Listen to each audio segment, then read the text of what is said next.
ప్రకాష్ రాజు, కమల్ హాసన్, అదేవిధంగా మన దేశంలో మేధావులమని చెప్పుకుంటున్న వాళ్ళంతా ఒక 10-15 సంవత్సరాల క్రితం వరకు రామాయణము ఉట్టి కట్టుకథ, ఇది కల్పితమని వాళ్ళు కుండబద్దలు కొట్టి చెప్పేవాళ్ళు. ప్రస్తుతము చూడండి, మొన్న ప్రకాష్ రాజు ఒక వివాదకరమైన మాట మాట్లాడుతూ రాముడు ఉన్నాడని తన నోటితోని తనే ఒప్పుకున్నాడు. రాముడు ఉత్తరాది నుంచి దక్షిణాదికి వచ్చిండని.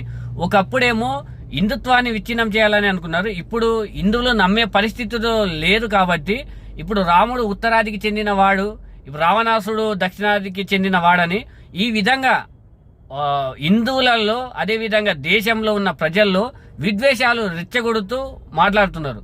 కొన్ని రోజులైతే చూడండి, ఈ పార్టీలు మొత్తం చివరికి కమ్యూనిస్టు పార్టీలు, ఈ మేధావులని చెప్పుకునే వాళ్ళు కూడా ఏదో ఒక పార్టీకి సంబంధించిన వాళ్ళే ఉంటారు కదా.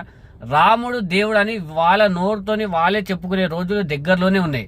ఒకప్పుడు కట్టుకథ అన్న ఆ నోర్లే ఇప్పుడు రాముడు ఉన్నాడని ఒప్పుకుంటున్నారు. భవిష్యత్తులో కూడా రాముడు దేవుడే అని కూడా ఒప్పుకునే రోజులు ఖచ్చితంగా వస్తాయి.